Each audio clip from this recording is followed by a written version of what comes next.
going on right now. We understand that there is a pursuit on a local freeway. Chris Christie is over it in Commerce. Chris, how's it going? Yeah, this time we're on the southbound side of the 710 freeway. David, this is an out-of-control driver in a stolen vehicle. Appears to be a black Kia Sportage. Moments ago, dropping off 3 passengers along the 710 at Humphreys. And take a look at this driving. At times, he's gone the wrong way on the freeway. Eventually got back on the correct lanes of the 10 freeway, got off the 10 at the 710 freeway, is now traveling southbound here through the city of Commerce, as you mentioned, riding that shoulder.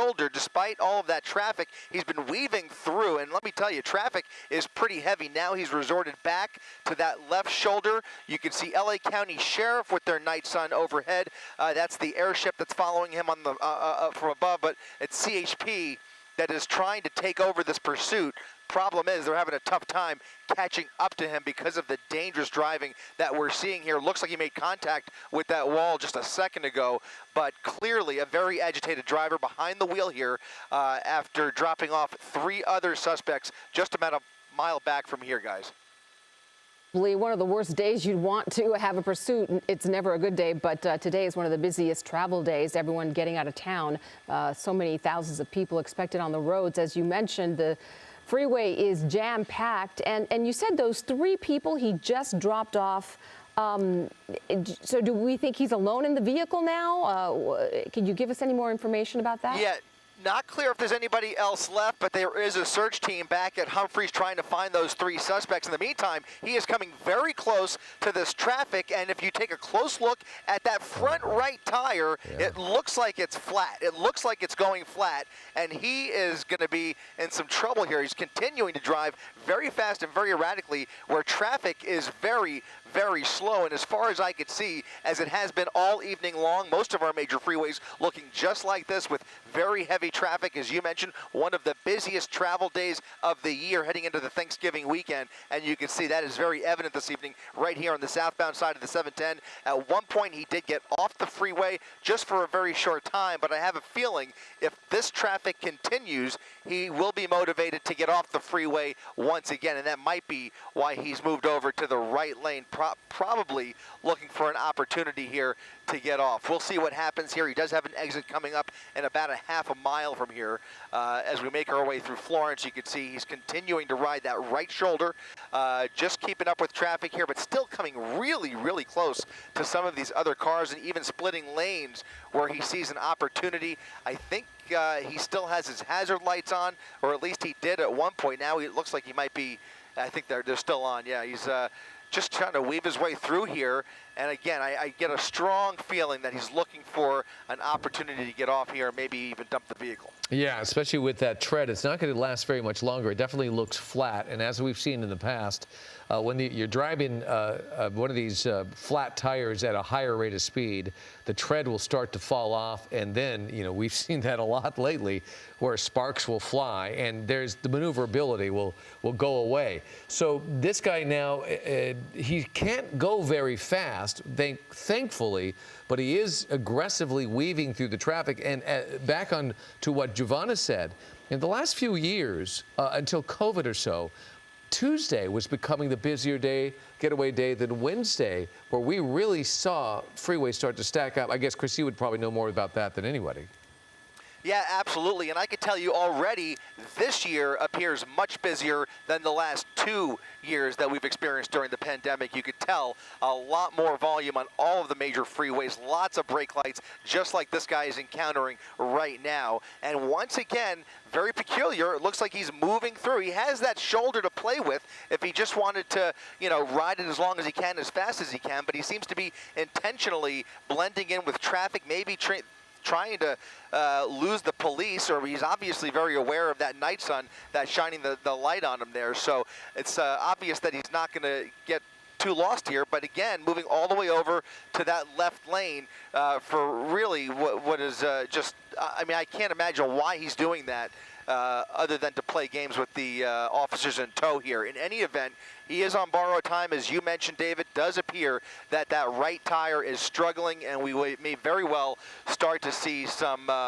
aluminum contacting that pavement there in a little bit if that tread just starts falling off, which I suspect we'll start to see here in just a little bit. Yeah, we're examining the tires.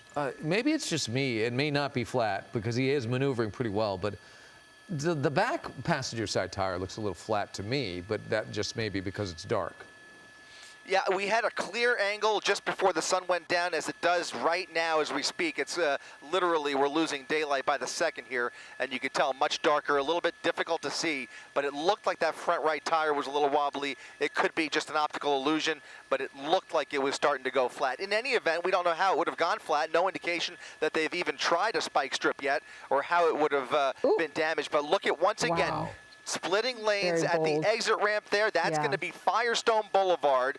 Just a glimpse of the dangerous driving that we're seeing here. And now he's got a little bit less traffic on Firestone, but still using that median. What's scary about this driver, and we were really hoping that he stayed on the freeway, because he has had hesitation, off-roading, and at times going the wrong way in oncoming lanes of traffic, both on surface streets as well as the freeway. We were listening to this on the scanner. He was at one point going eastbound on the westbound side of the 10 freeway. The officers on the ground were very confused. The watch commander eventually called off the pursuit because it was just getting so dangerous, and then CHP eventually picked it up. At least they're trying to get into position now, even though he's now off the freeway on a surface street here just off of Firestone Boulevard and just to the west of the 710 freeway in the city of Bell. Chris, what do we know about the stolen vehicle situation? Were authorities trying to stop him immediately after the theft? Wrong way.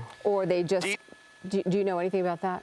No, unfortunately, details are few here. Unclear when this crime was committed, but only to say that he is being treated as a Grand Theft Auto suspect.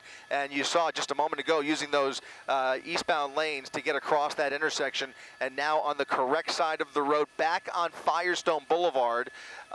Again, a little bit of luck here as he has that right lane to himself here. But again, you raise a great question whether there's anybody else inside that vehicle. It's really hard to tell, and those windows appear to be somewhat tinted, so very difficult to see. But you can see a little bit of traffic, and right in through those cars he goes, just trying to squeeze through here. At one point, he was off-roading on surface streets. So again, some very erratic and dangerous driving, which is what prompted them to call the pursuit off.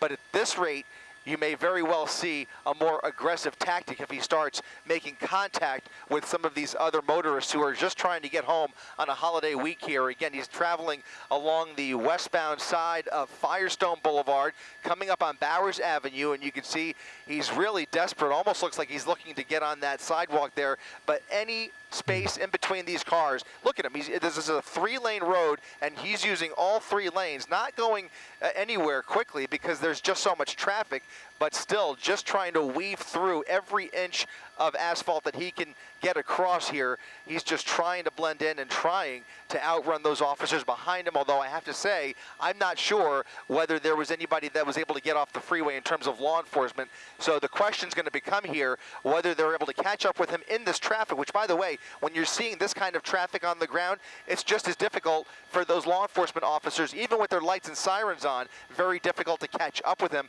They might have a better shot actually intercepting him up ahead at some of these intersections if he stays on Firestone Boulevard. So that's going to be an option to them. But once again, the LA County Sheriff's Department has to decide whether they want to engage the suspect. It's a really easy call for CHP when it's on the freeway, but now that he's back off the freeway, the watch commander's already suspended the pursuit once. We'll see if he decides to re-engage with this dangerous driver. It looked like he was having an issue with that other driver who was That's what I thought as well. Yeah, and they were definitely having some words and some gestures going on.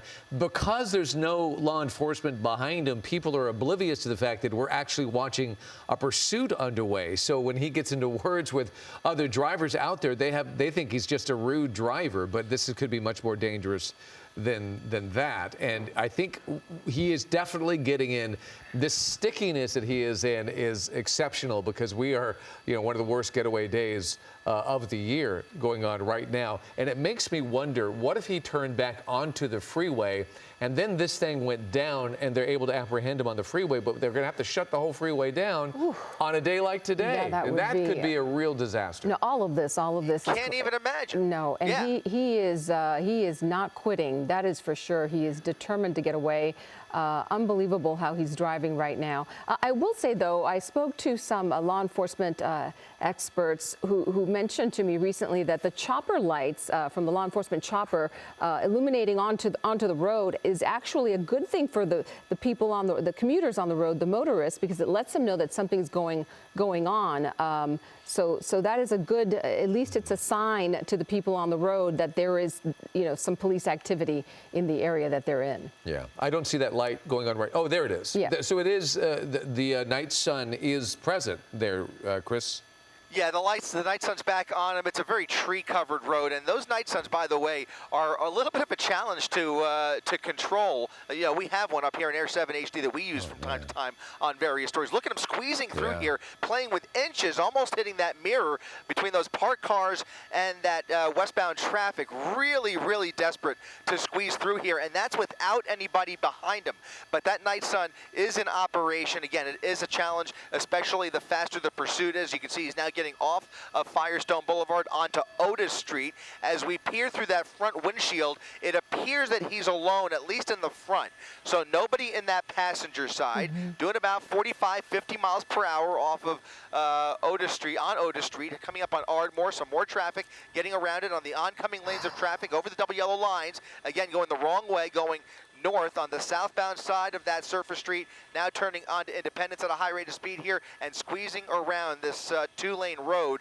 These are all narrow streets here in the city of Bell. Coming up on Southgate, you can see he's got that night sun overhead, so he is well aware, as you mentioned, Giovanna, of that law enforcement helicopter, and that's good news, especially of any units on the ground who are able to, running through the red light there, who are able to catch up with them and light them up from behind. Of course, that would also alert everybody to their presence as well with those lights and sirens. Right now, he is all by himself, just trying to, I get the impression, looking for a place to dump the vehicle, but that is pure speculation on my part. It's amazing he's been able to get as far as he has with all of this traffic. And I did want to ask you, speaking of the patrol cars on the road, is anyone following him at this point? Have they caught up? Can you tell? Nobody. In fact, CHP was trying to get into position. We saw a few flashing lights on the 710 freeway, but they were never able to quite catch up to him, and I don't think they were ever able to follow him off of the freeway. So for the better part of the last 5 minutes at least,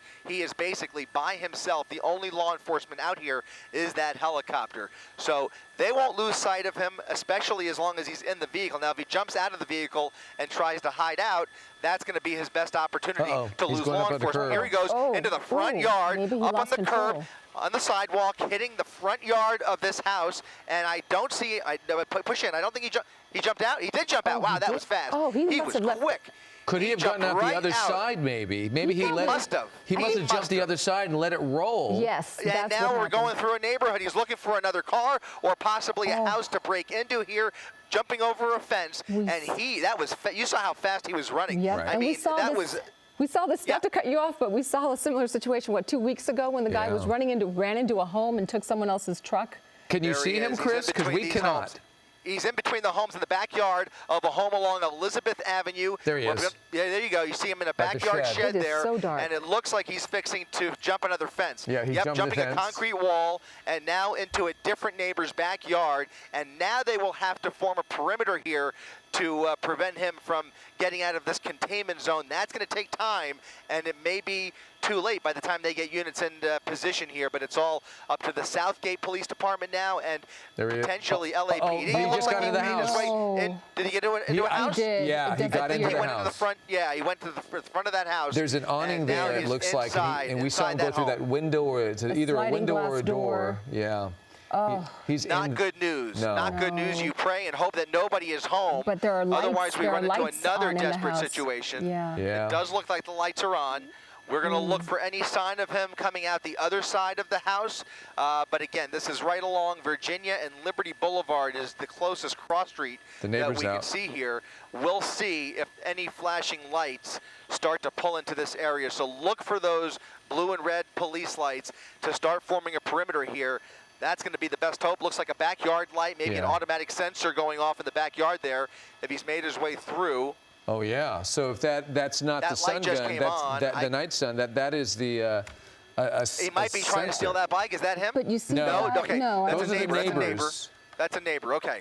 I wasn't sure if he was trying to jump on a bike, but it looks like he may have set off that Wait, automatic I see light in some. the backyard.